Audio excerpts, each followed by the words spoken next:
Mon mari Michel a démissionné mais refuse de m'aider dans les tâches ménagères. En plus de cela, il me maltraite verbalement. Il semble même qu'il a une liaison avec quelqu'un d'autre. Pour l'attraper en flagrant délit, j'ai mis au point un plan. J'ai prétendu partir en voyage et j'ai quitté la maison. En regardant depuis un café local, j'ai vu l'ex de Michel, Emily, entrer dans notre maison. Dans l'intention de les attraper sur le fait, j'ai discrètement déverrouillé la porte et j'ai fait de petits pas en montant les escaliers. J'ai surpris la conversation de Michel et Emily dans la chambre. Je ne pensais pas te recroiser ici, travaillant à cette station-service. Cela doit être un signe du destin. Ah, pourquoi j'ai épousé? Pourquoi tu épousais ta femme? Je pensais qu'elle serait docile et obéirait facilement à mes ordres. Si je peux contrôler l'argent, je peux le dépenser comme je veux. Une femme de ménage gratuite. Mais récemment, je ne peux plus supporter de respirer le même air qu'elle. Oh, Michel, tu es si méchant. Je sentais ma colère monter. Ils ont certainement beaucoup à se dire, je sais pas. Qui pense, ils aident. Ils regretteront bientôt ces mots.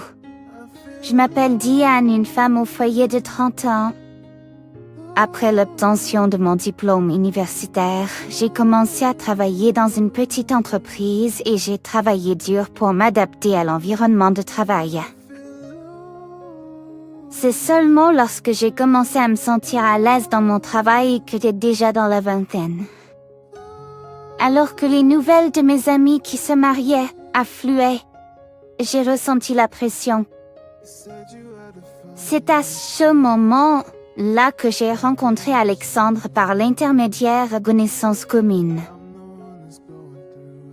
Après plusieurs dîners, je me suis rendu compte qu'Alexandre était le parfait opposé de moi. Il est sympathique, un excellent conversateur et a beaucoup de charme. Tu es si féminine et adorable, Diane. Cuire et bricoler. Ça sonne comme si tu serais une excellente épouse. Il m'a complimenté et m'a fait des compliments, sans retenue. Finalement, Alexandre a avoué ses sentiments et nous avons commencé à sortir ensemble. L'année suivante, nous nous sommes mariés. Et la partie amusante n'a duré que le début. Peu de temps après, Alexandre a commencé à me faire des remarques condescendantes. Dès le début, j'ai senti que quelque chose n'allait pas dans ce que Alexandre me disait. Pourquoi ne pas arrêter de travailler? Ton salaire est probablement faible car tu travailles SPT et BTN Begum. Il y a de prise, Nous pouvons vivre confortablement avec juste mes revenus, tu sais. Je fus pris au dépourvu, ne m'attendant pas à ce qu'ils disent quelque chose comme ça. Bien sûr, mon entreprise peut être plus petite par rapport à votre grande corporation, Alexandre. Mais c'est une entreprise établie, donc le salaire est stable et les avantages sont bons. En outre, sans d'enfants autour, il semble être une perte de passer toute la journée à la maison. Tu ne veux juste pas faire le ménage correctement. Si tu essayais, je n'y aurais pas assez d'heures dans la journée. Je veux travailler à l'extérieur, Alexandre. Même si je gagne moins que toi, je veux gagner mon propre argent de poche. En outre, à notre époque, il n'y a aucune garantie qu'un mari sera en mesure de travailler jusqu'à la retraite. Tu t'excites trop, Jen. Ma société ne fait pas faillite. D'accord, je te donnerai une allocation, c'est ça? Je m'occuperai des finances. Je ne peux pas te faire confiance avec ça. Tu es trop négligent. Ces paroles arrogantes m'ont irritée, mais il y avait une certaine vérité en eux. Quitte ton travail d'ici la fin du mois. D'accord, j'ai compris.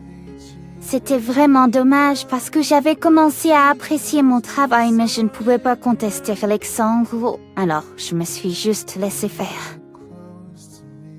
Cependant, le comportement dominateur d'Alexandre ne s'est pas arrêté là. Chaque soir, quand il rentrait à la maison, il a commencé à inspecter toute la maison. Si lui-même avait trouvé même un seul cheveu sur le sol, il serait de mauvaise humeur. Tu fais toute la journée? Tu as probablement juste passé la journée à regarder la télévision ou sur ton téléphone. C'est pas. C'est agréable d'être une femme. Tu obtiens 3 repas et une sieste et ton mari te soutient. Alexandre, en utilisant le fait que j'étais une femme au foyer, n'a jamais aidé avec les tâches ménagères.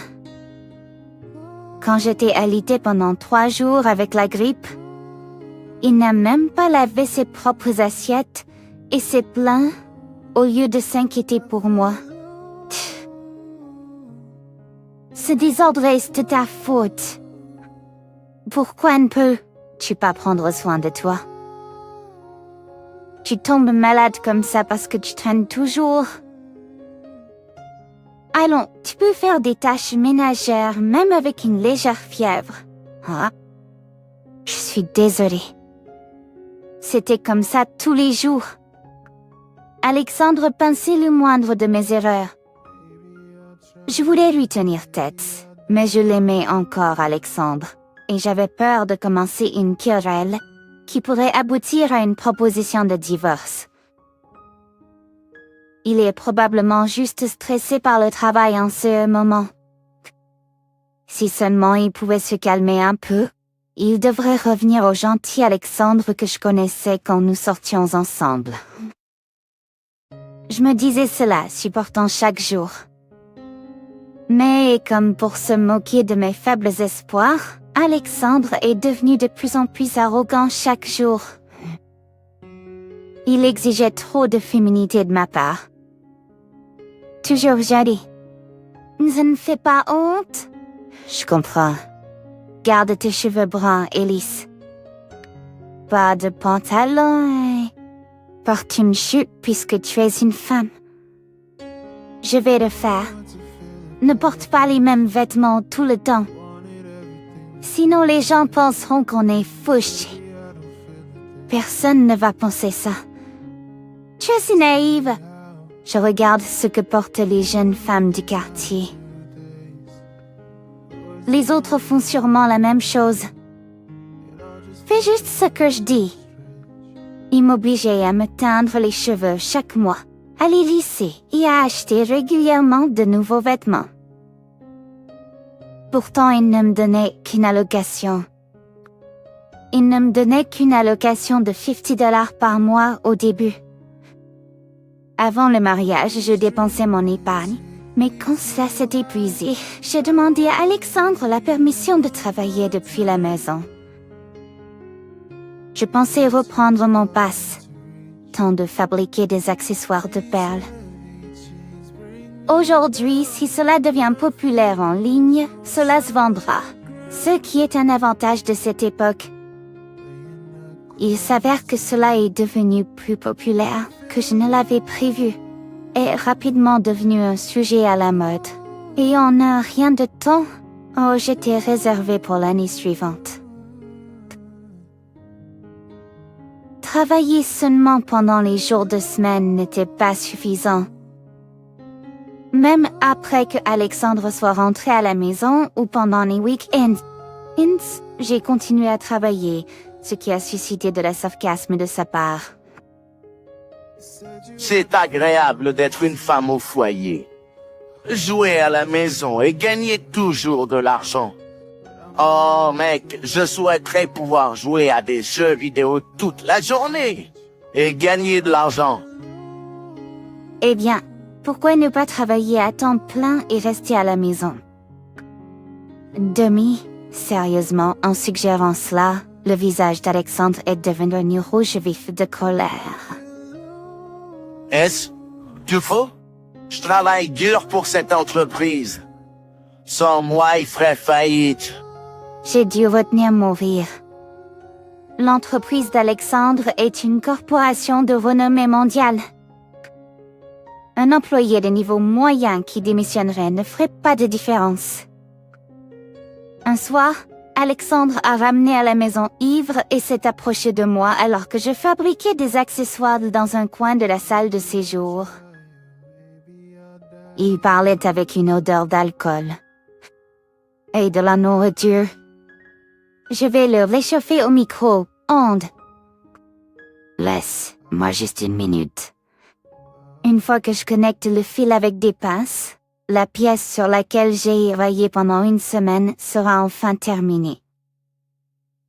Juste à ce moment, Alexandre s'est penché pour regarder mon travail soigné et a commencé à crier soudainement.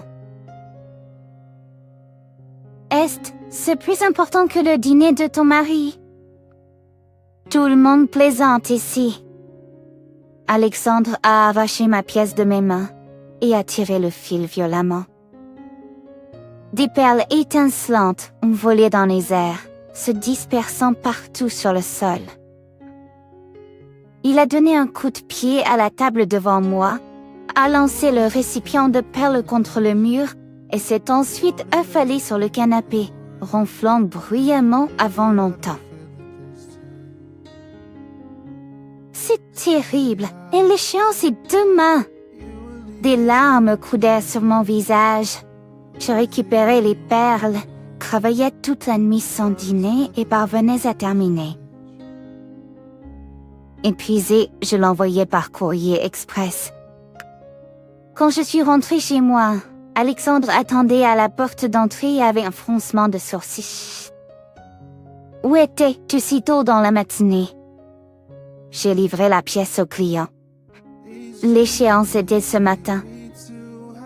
Oh, je pensais qu'il allait s'excuser pour la nuit dernière, mais Alexandre m'a surpris avec ses prochains mots.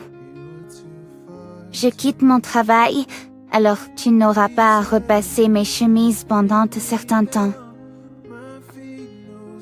D'accord. Attends, tu as démissionné? Je me suis lassée de mon patron incompétent. Ne t'inquiète pas, ça va, je vais trouver quelque chose bientôt. Alexandre était plein de confiance, mais j'ai ressenti une panique montante. Chaque fois que nous discutons de finances, Alexandre devient grognon, alors je n'ai aucune idée de combien nous avons d'économies. Nous avons des économies. Heureusement, nous avons hérité de cette maison de mes parents décédés. Nous n'avons donc pas d'hypothèque. Mais la charge de subvenir aux besoins des deux a soudainement été transférée sur moi. J'ai contacté une entreprise de commerce électronique avec laquelle j'avais échangé auparavant des cartes de visite lors d'un événement et lancé une nouvelle marque. Après un certain temps, mon travail a bien fonctionné, mais Alexandre s'est juste détendu et n'a pas cherché de travail. Environ un an après avoir quitté son emploi, Alexandre a repris le travail à contre-cœur. Mais c'était juste un emploi à temps partiel dans une station-service, ne travaillant que 3 jours par semaine. Malgré des revenus inférieurs aux miens, il s'est tout de même comporté de manière supérieure et a serré fermement les cordons de notre budget. En plus de cela, pour une raison quelconque, il s'habillait le soir et sortait. Lorsqu'on lui a demandé où il allait, il disait des choses comme « Je vais prendre un verre avec un ancien collègue ou je rencontre un ami ». Je suspectais une infidélité, mais Alexandre emportait toujours son téléphone portable avec lui même dans la salle de bain et le gardait près de son oreiller quand il dormait. Un jour, sur le chemin du retour de la visite des parents d'Alexandre, nous nous sommes arrêtés dans une épicerie pour du café. Il a mentionné s'arrêter à une aire de repos, alors j'ai essayé de vérifier la distance sur le GPS. Et puis, j'ai trouvé un historique de recherche d'hôtel. J'ai été choquée, mais en même temps, je pensais... Ouais, exactement comme je le soupçonnais. Il ne travaille vraiment pas, ne fait aucun travail ménager, il me trompe. Tous les insultes et attitudes arrogantes qu'Alexandre m'a lancées dans le passé me sont revenus à l'esprit et j'étais en colère. Je ne peux plus le supporter. Je vais divorcer de lui. Mais d'abord, je pensais à me venger de quelque façon. J'ai rencontré une vieille amie, Charlotte, pour la première fois depuis longtemps. Je lui ai parlé de l'affaire d'Alexandre et j'ai dit que je voulais me venger de lui. Elle a dit qu'elle avait eu une bonne idée. En rentrant chez moi, j'ai abordé le sujet avec Alexandre. Tu te souviens de Charlotte, de notre mariage?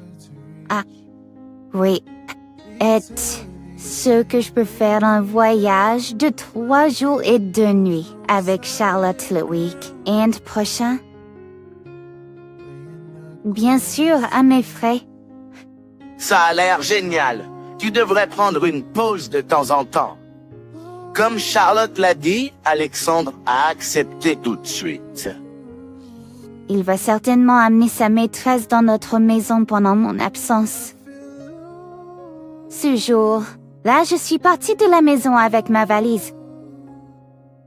Je suis sortie dans la rue principale. J'ai traversé le passage pour piétons et je suis entrée dans un café.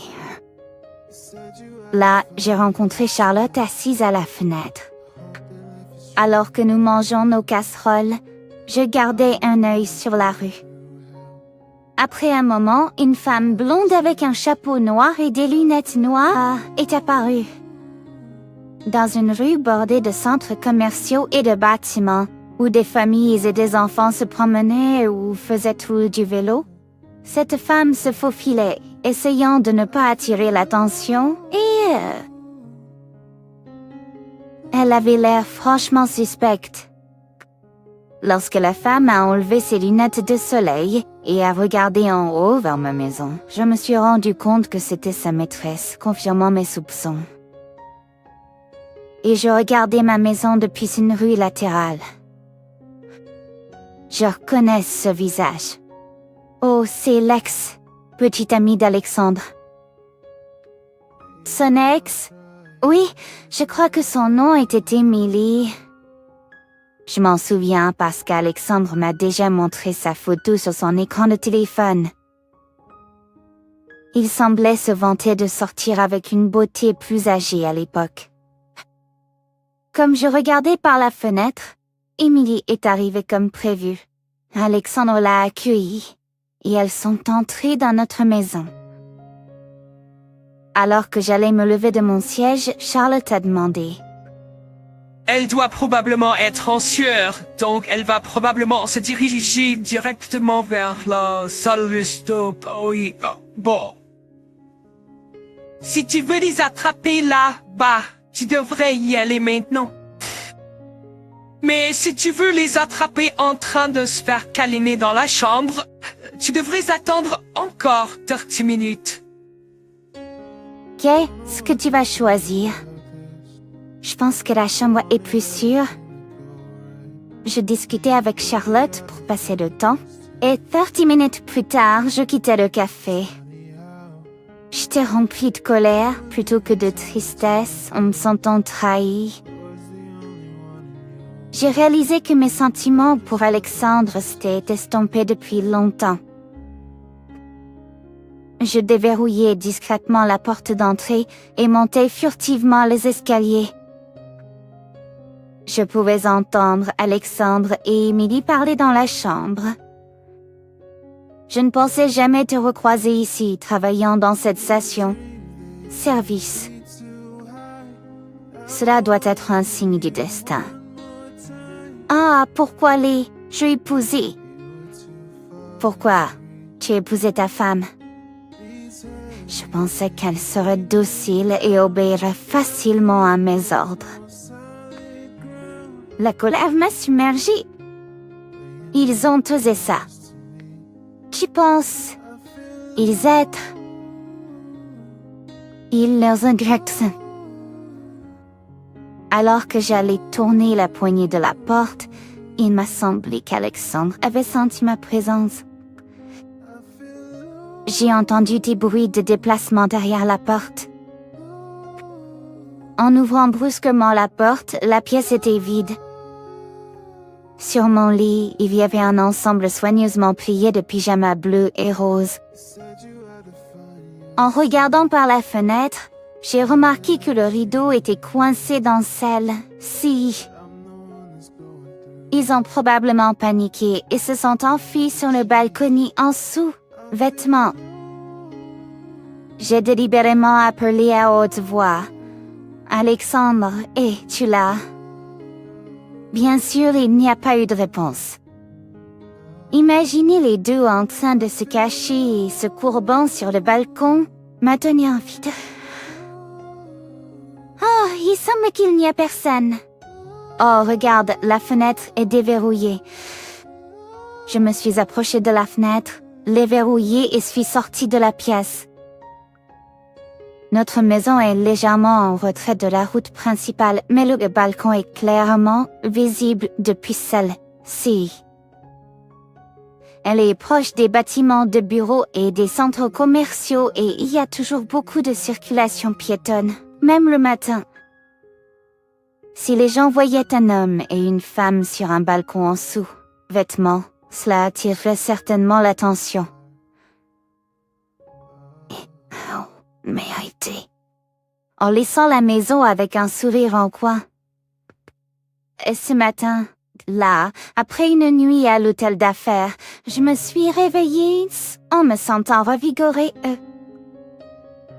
Je me demandais si je devais prendre le petit déjeuner dans un café ou être dans un dîner quand le téléphone a sonné. Le téléphone a sonné au dîner. Après avoir ignoré environ 30 appels, je l'ai finalement décroché. La voix de Mike, qui avait l'air sur le point de pleurer, a traversé. Diane, s'il te plaît, reviens. C'était la première fois que je l'entendais sonner si vulnérable depuis que nous nous étions rencontrés. Faisant semblant d'être inconsciente, j'ai demandé « Bonjour, quoi de neuf ?» Parce que tu as verrouillé la porte de la chambre hier soir, où nous sommes retrouvés coincés sur le balcon. Les navetteurs et les vieilles dames du carré nous regardaient. C'était tellement gênant. Désolée pour ça. Attends, nous? Guido Tresello? Juste s'il te plaît, reviens bientôt. Alexandre bafouillant sur ses mots. Ne l'avouerait jamais que son partenaire d'affaires était avec lui. Même si je revenais, ce serait évident. Je n'ai pas pu m'empêcher d'être abasourdie. Feignant la tristesse, je lui ai dit « Je suis désolée. Je suis en voyage, donc cela va me prendre la demi-journée pour rentrer. » Quoi? J'ai entendu des reniflements de l'autre côté. Il semble qu'Emily n'a pas pu retenir ses larmes. J'ai pris une grande aspiration et j'ai fait une offre. Si vous acceptez le divorce sans faire d'histoire, je pourrai revenir plus vite. Et assurez-vous de remettre toutes les preuves de l'affaire. Un divorce? Pourquoi? Tu sais très bien pourquoi. D'accord, d'accord. Je ferai tout ce que tu dis, s'il te plaît. Reviens. J'ai raccroché, fait mes valises et quitté l'hôtel. Après avoir savouré un petit déjeuner détendu dans un café, je me suis arrêtée à un endroit avant de rentrer chez moi. J'ai remarqué un groupe de femmes au foyer local qui chuchotaient sous mon balcon. Madame Thompson Votre mari et une femme sont sur le balcon. Que s'est-il passé? Qui sait? Et j'ai répondu avec un sourire, faisant semblant que ce n'était pas mon affaire et je suis entrée aisée. En entrant dans la chambre à coucher et en déverrouillant la porte de la balcon, Alexandre et Émilie se sont précipités à l'intérieur comme s'ils se disputaient. Mec, c'était rude. Moi seulement en caleçon, en marmonnant tout en se grattant la tête. Émilie, en une robe en dentelle rouge vif, avait l'air misérable avec son maquillage coulé en pleurant et son visage enflé. En attendant que Mike et Émilie se rhabillent, j'ai parlé d'un ton solennel.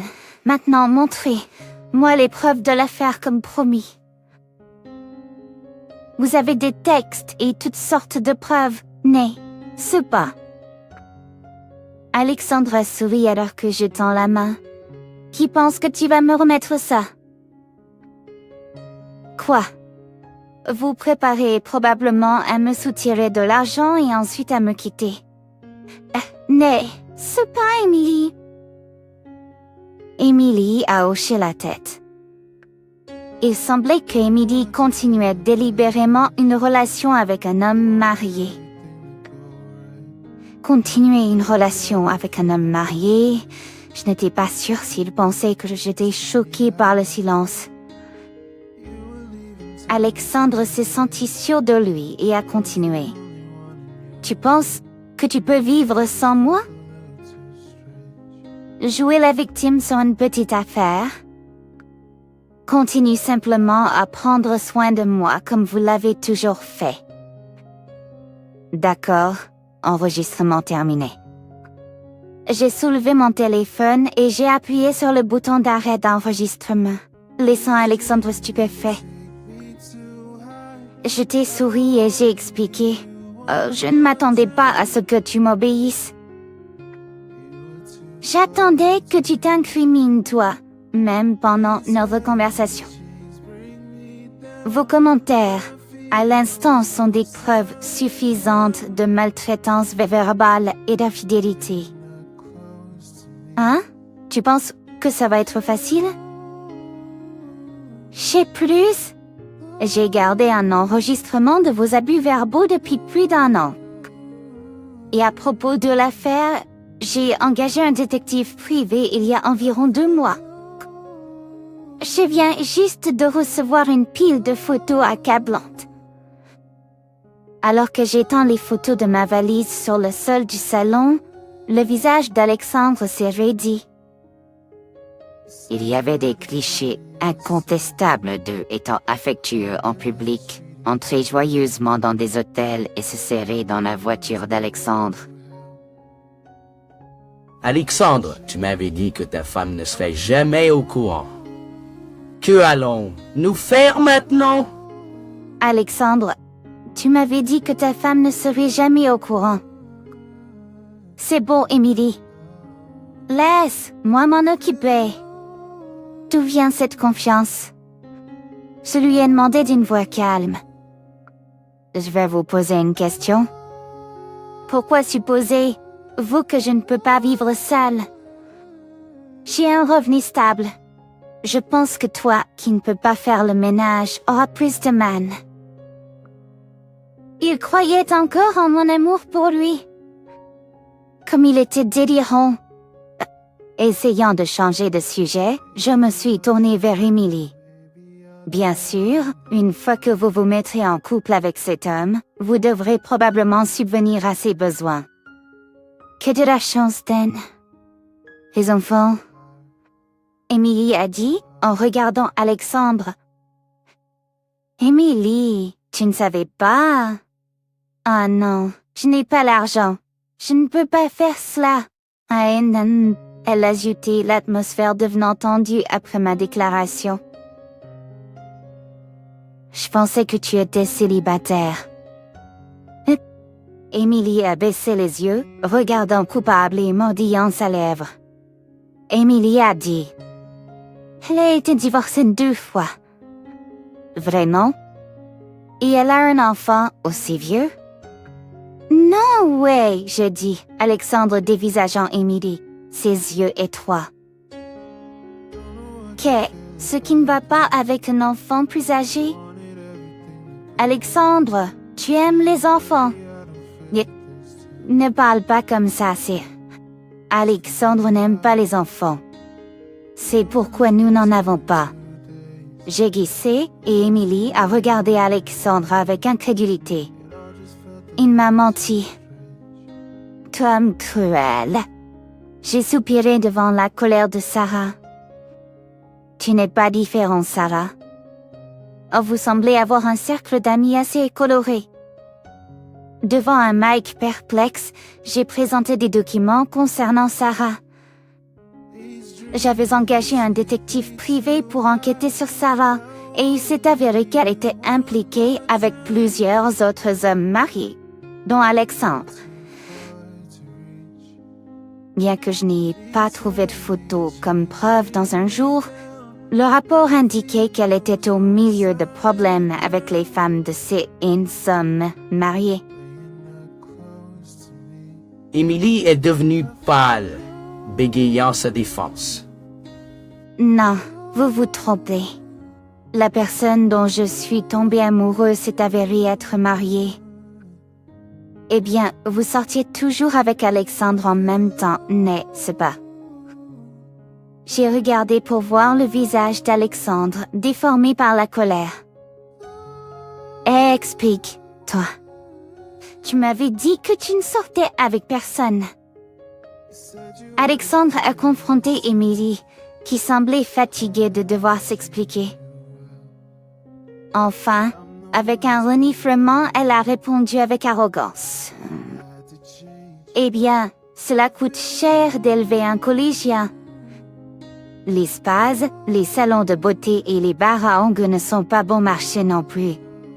C'était très utile que vous pensiez que j'étais célibataire et que je dépenserais beaucoup d'argent pour moi. Tu serpent. D'accord.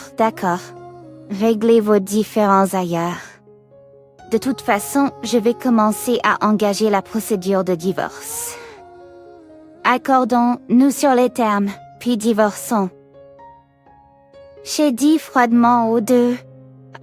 Alexandre, même si tu es fauché, nos biens seront répartis équitablement. Assure-toi de ne plus jamais me prendre pour un imbécile. Eh bien, élever un collégien coûte cher.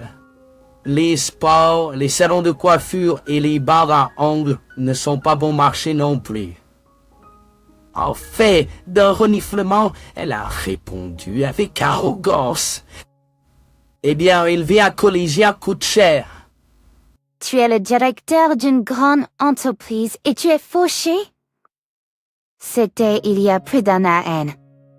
Il a été licencié pour avoir constamment injurié ses subordonnés. Il travaille maintenant des petits boulots. C'est moi qui le soutiens. Tu as même enquêté là-dessus. C'est toi qui as menti. Maintenant, c'était Émilie qui était furieuse. Je croyais que tu travaillais à temps partiel pour un peu d'argent supplémentaire. Tu m'as même montré ta carte de visite. C'est une fraude. Tout à fait.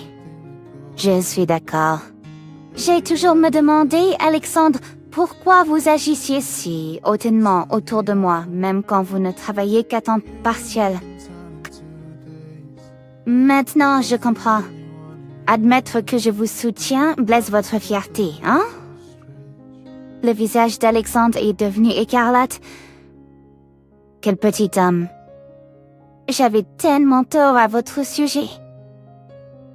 Alexandre a grogné après que Charlotte ait chuchoté sous son souffle. Ferme, là, menteuse. Toi tu pars. Je retourne à l'hôtel. Alexandre, range tes affaires dans une semaine et déménage. Je vais commencer à demander le divorce. J'ai annoncé en partant de la maison alors qu'Alexandre et Émilie continuaient à se disputer bruyamment. Leurs cris ont atteint la rue, suscitant des rires chez les passants. À ce rythme, ils vont se séparer bientôt. Il pensait me soulager. Bien que Alexandre soit hésitant au sujet du divorce, il a été convaincu par l'avocat qui l'a averti que cette procédure judiciaire lui coûtera cher. Et il a finalement accepté la divorce à contre-cœur. Alexandre a beaucoup marchandé sur les preuves en disant des choses comme « ce n'est pas grave » et « elle en fait tout un plat pour seulement 6 mois de tromperie, c'est ridicule ». Mais globalement, notre divorce a été conclu avec une division égale de nos biens. Après notre séparation, il m'a appelé en suppliant pour un soutien. Mais mon avocat l'a averti de ne pas me contacter directement et il a semblé finalement abandonner. Tout le processus a pris environ 6 mois après que j'ai enfermé Alexandre et Émilie sur le balcon. Alexandre a dépensé toutes ses économies et a emménagé dans un appartement de 50 ans et a commencé à chercher activement un emploi à temps plein pour pouvoir subvenir à ses besoins. Il a finalement trouvé un emploi dans une petite entreprise où, en semaine, il doit se conformer à un jeune patron et les week-ends travaille dans des stations, services et des stands de barbecue de l'aube jusqu'à tard dans la nuit. Après ma rupture avec Alexandre, Émilie semble s'être impliquée avec plusieurs hommes mariés. Et il semble que leur femme ait découvert et Inden a pris des mesures. Il s'avère qu'elle a vécu grâce à l'argent de ces hommes, même après le divorce. Sans ressources d'argent, elle a été contrainte de commencer à travailler. J'ai entendu dire qu'elle jongle avec 3 emplois à temps partiel, travaillant du début de la matinée jusqu'à tard dans la nuit. L'autre jour, je l'ai vue en ville. Elle avait l'air émaciée et complètement épuisée, paraissant plus âgée que son âge réel. Après mon divorce avec Alexandre, j'ai contacté l'entreprise que j'avais quittée à contre-cœur et j'ai été réembauchée en tant qu'employée à temps plein. Je fabrique des bijoux des week-ends. Ma réputation de créatrice de bijoux est en train de s'accroître et récemment, on m'a interviewée pour des magazines. C'est occupé mais gratifiant. Je ne m'épuise plus à garder la maison impeccable ou à marcher sur des œufs autour de mon mari ou à me sentir vide dans mon travail. Les samedis matins, siroter du thé en écoutant les oiseaux chanter est tout simplement délicieux. Désormais, je veux chérir mon temps seul et donner tout ce que j'ai à mon travail.